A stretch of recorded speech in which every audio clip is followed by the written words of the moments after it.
¿Qué significa realmente ser mujer? Es una pregunta, bueno, parece simple, pero tela, ¿eh? ¿Es algo puramente biológico? ¿Nacemos así y ya está? O por el contrario, es algo que se aprende, que se Sí, va modelando con la vida. justo. Hoy vamos a meternos de lleno en un análisis que, fíjate, a mediados del siglo XX cambió bastante la forma de ver todo esto. Y sigue dando que hablar. Sí, sí. Vamos a explorar las ideas clave de una obra que es, bueno, monumental. Es el resultado de la reflexión de Simone de Beauvoir sobre sí misma como mujer y de una investigación súper exhaustiva. Miró la historia, la sociología, la biología. O sea, un análisis completísimo. El objetivo es entender cómo se ha ido forjando esa idea de lo femenino, ¿no? Más allá de la biología pura y dura. Exacto. Desentrañar esa construcción cultural. Y el corazón de todo esto, la frase que todo el mundo recuerda, es esa de no se nace mujer, llega una a serlo. Suena casi como un eslogan, pero tiene una profundidad enorme. Muchísima. Detengámonos un momento ahí. ¿Qué quiere decir realmente? Pues implica un giro de 180 grados. Cambia la perspectiva totalmente. Claro.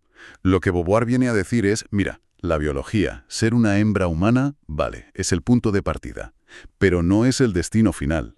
La feminidad, con todo lo que le colgamos, roles, expectativas, características, no es una esencia que llevas dentro, Si no, sino el resultado de un proceso súper complejo. La socialización, la educación que recibes, las presiones culturales, es algo que aprendes, que interiorizas, que la sociedad en gran medida te impone. entiendo.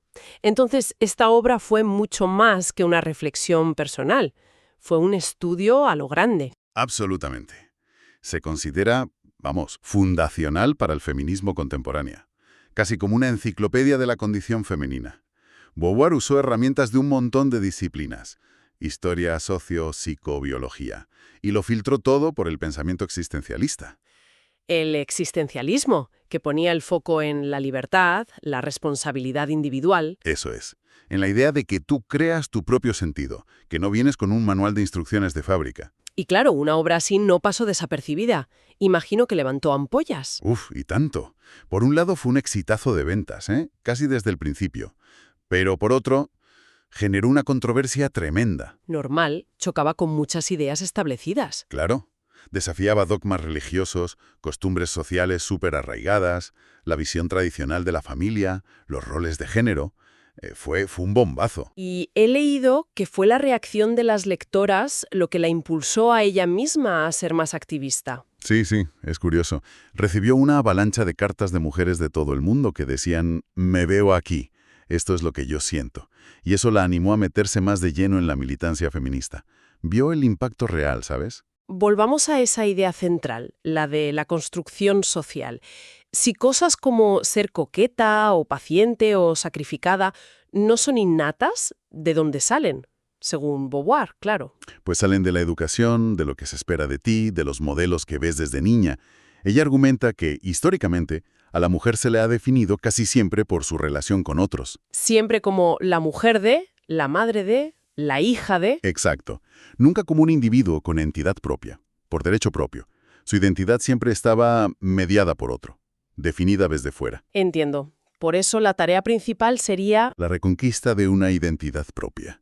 Que la mujer se defina a sí misma desde sus deseos, sus proyectos, sus vivencias. Y aquí es clave la distinción, ¿eh?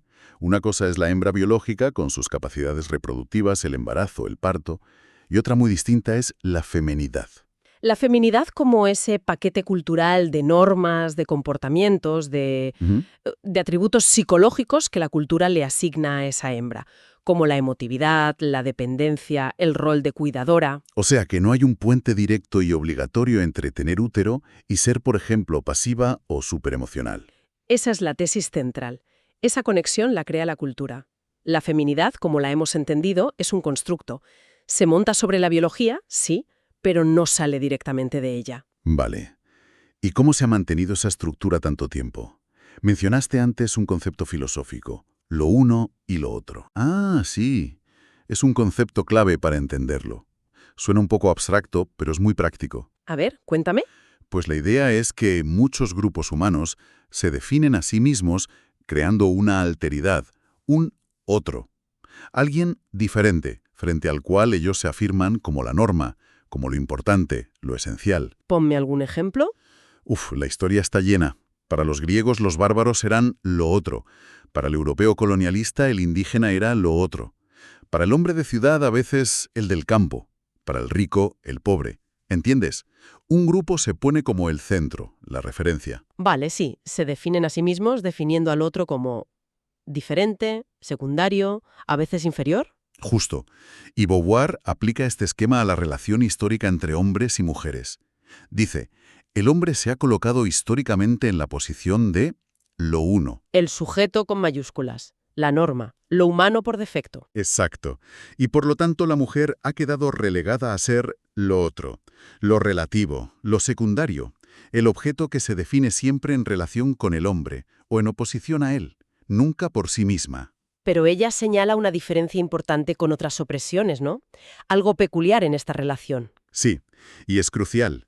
Mientras otros grupos definidos como otros piensan en clases sociales, pueblos colonizados, minorías, a menudo han chocado directamente con el grupo dominante. Han tenido guerras, revoluciones, negociaciones. Eso es, han establecido relaciones de reciprocidad, aunque fueran conflictivas. Se reconocían de algún modo como sujetos enfrentados. Pero Beauvoir dice que esta reciprocidad ha estado históricamente muy limitada, casi negada, entre los sexos. ¿A qué te refieres con esa falta de reciprocidad? ¿Que las mujeres no se han rebelado? No exactamente que no se hayan rebelado individualmente, sino que como colectivo, históricamente, no han desafiado la posición del hombre como lo uno de la misma manera. No ha habido una guerra de sexos en el sentido de una lucha de clases o una guerra entre naciones. Ya. Y esto lleva a la pregunta del millón que recorre todo el libro. ¿Por qué? ¿Por qué esta aparente aceptación histórica del rol subordinado? ¿De dónde viene esa sumisión? Es una pregunta tremenda. Y la respuesta no puede ser porque son más débiles, si partimos de que la feminidad se construye. No, claro que no. La explicación que da es compleja, tiene muchas caras. Por un lado dice, a la mujer no se la ha considerado históricamente un sujeto en el sentido pleno. ¿Qué sentido? En el sentido de trascendencia, de actuar en el mundo, de transformarlo, de crear proyectos propios. Ese papel se reservaba más al hombre. La cultura, las leyes, todo. La ha ido moldeando como esa otra, más ligada a lo inmanente, al cuerpo, al cuidado, que a la acción exterior, al intelecto. Y claro, cuando las mujeres empiezan a salir a la esfera pública, al trabajo, a la historia escrita, Se encuentran un mundo ya hecho, un mundo con reglas, estructuras, valores, definidos mayoritariamente por hombres. Un mundo que ya pertenece a los hombres, por así decirlo. ¿y en ese escenario? Pues cooperar con ellos, incluso aceptando ese papel de lo otro, puede parecer la opción más sensata, a veces la única para conseguir algo de seguridad, de reconocimiento o simplemente para participar, aunque sea desde abajo. De ahí viene esa idea de complicidad de la que habla. Una complicidad un poco forzada, ¿no? Sí, pero, ojo, hay que matizarla bien. No es para culpar a las mujeres. Beauvoir habla de una complicidad que nace de la propia situación. El hombre la define como otra, como objeto, y ella, en cierto modo, acepta ese papel. ¿Por qué? No porque sea masoquista o inferior por naturaleza, ni mucho menos, sino porque históricamente le han faltado los medios materiales, económicos, políticos, simbólicos, para poder plantarse y decir, yo soy un sujeto autónomo, y punto. Conformarse con el papel asignado o intentar negociar dentro de él a menudo parecía la única opción viable, o la menos mala. Es fascinante cómo hila todo esto usando tantas disciplinas diferentes. Mencionaste antes biología, psicoanálisis, historia. Sí, el barrido es impresionante. Se mete con la biología para discutir las interpretaciones deterministas. Cuestiona el psicoanálisis, especialmente las ideas de Freud sobre la envidia del pene y demás. Rastrea la historia, desde las sociedades primitivas hasta su presente. E incluso usa el materialismo histórico, de raíz marxista, para ver cómo la economía también influye en la opresión. Y no se queda en la teoría pura, ¿verdad? Baja a la vida cotidiana de las mujeres. Totalmente. Hay una parte enorme del libro dedicada a eso. Analiza cómo se vive ser mujer en cada etapa, la infancia y cómo se educa distinto a niños y niñas, la pubertad, con ese cuerpo que de repente parece extraño y limita, la iniciación sexual, la madurez, la vejez, que a menudo se vive como una pérdida de valor social. Y también analiza diferentes roles o situaciones, como las llama ella. Eso es. Dedica capítulos enteros a figuras tipo o roles sociales. La madre, con todos sus mitos y realidades, la esposa, la amante, la prostituta, la mujer lesbiana que ve como un intento de escapar de esa dialéctica hombre-mujer, la narcisista, la enamorada que busca realizarse a través del otro, la mística. Vaya recorrido. ¿Y qué busca mostrando todas estas situaciones? Pues busca mostrar cómo cada una de esas experiencias y roles, tal como estaban montados en su época, y bueno, en parte aún hoy, ayudan a reforzar esa idea de dependencia femenina, de supuesta inferioridad o de definirse siempre a través de otros. ¿Y cómo eso afecta a las decisiones vitales? Sobre todo eso, cómo la internalización de esas creencias, el creérselo una misma, condiciona las elecciones más importantes de la vida.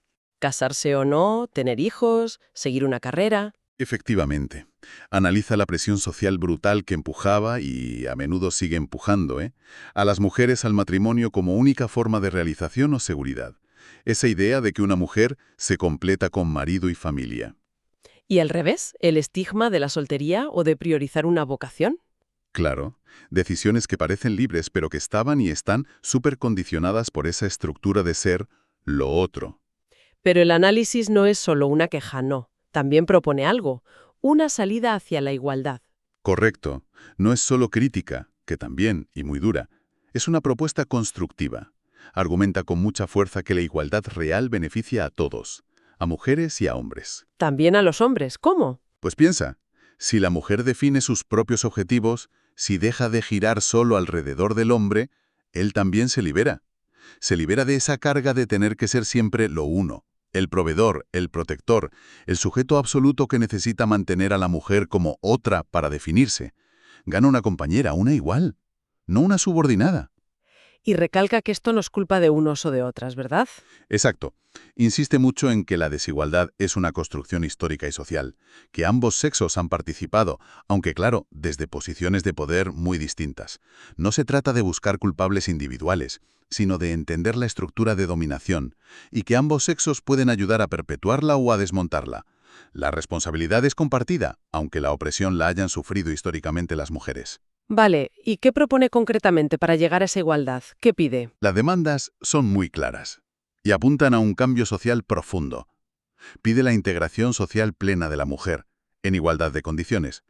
Mismos derechos, mismos deberes, ¿Qué significa eso en la práctica? pues igualdad salarial por el mismo trabajo, acceso libre a la educación y a todas las profesiones, control sobre el propio cuerpo, acceso a anticonceptivos, aborto legal y seguro, y plenos derechos civiles, políticos, jurídicos, todo. La idea de fondo es que solo con esa igualdad material y legal, la mujer puede dejar de ser otra y ser un sujeto pleno. Eso es. Solo si tiene las mismas oportunidades y libertades que el hombre, podrá desarrollar sus proyectos, definir su camino, participar en el mundo desde su propia perspectiva, no como un reflejo o un complemento del hombre. Es la condición para poder ejercer su libertad, su trascendencia, en igualdad. Hay que recordar el momento, como decías, ella escribe esto con 41 años, ya era una figura intelectual. Sí. Y aunque fue muy rompedora, tampoco salió de la nada, Ella misma reconoce la influencia de pensadoras anteriores, como Mary Wollstonecraft en el siglo XVIII, que ya habían empezado a cuestionar esto. Pero Beauvoir lo hizo con las herramientas de su tiempo, el existencialismo, el conocimiento del siglo XX, le dio una profundidad y un sistema que no se había visto. Y ya dijimos el éxito y la polémica. ¿Algún ejemplo más del revuelo que montó? Hombre, el impacto fue brutal. Debates encendidos en la prensa, en la política, en las universidades. Y un ejemplo muy claro de la reacción visceral de los sectores más conservadores. En 1956, solo 7 años después de publicarse en Francia, el Vaticano metió partes importantes del libro en el índice de libros prohibidos. En el índice. Vaya. Sí. Consideraban que sus ideas sobre sexo, matrimonio, aborto, sobre la naturaleza de la mujer, eran peligrosas, contrarias a la doctrina. Eso te da una idea de lo subversivo que era su pensamiento. Totalmente. Si tuviéramos que resumir la esencia de todo este análisis tan denso en una idea clave, ¿cuál sería? Pues volveríamos a esa distinción fundamental, yo creo. Una cosa es el sexo biológico, ser hembra, y otra, muy distinta, es el género, la feminidad. Ese paquete de normas, roles, expectativas que la sociedad te impone y que aprendes a llevar. La idea central. No naces mujer, te hacen mujer. Exacto. La esencia no está en la biología, sino en ese proceso histórico y social por el cual llegas a serlo, por el cual te conviertes en esa figura definida como lo otro. Entonces el mensaje final es una llamada a la acción, a transformar las cosas. Sin duda.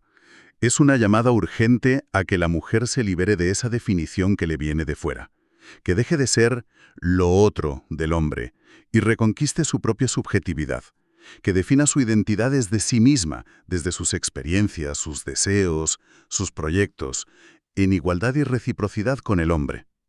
Es una apuesta radical por la autonomía y la libertad. Bueno, creo que hemos desgranado bastante bien las ideas centrales de este análisis tan potente. Pero claro, te deja pensando, han pasado ya muchas décadas, ¿no? Se ha avanzado mucho en igualdad formal en muchos sitios, pero ¿siguen existiendo hoy esas dinámicas de definir lo femenino desde fuera? Esa es la gran pregunta, ¿verdad? Para darle vueltas, ¿existen quizá formas nuevas, más sutiles, de construir a la mujer, de asignarle roles o de seguir poniéndola como lo otro?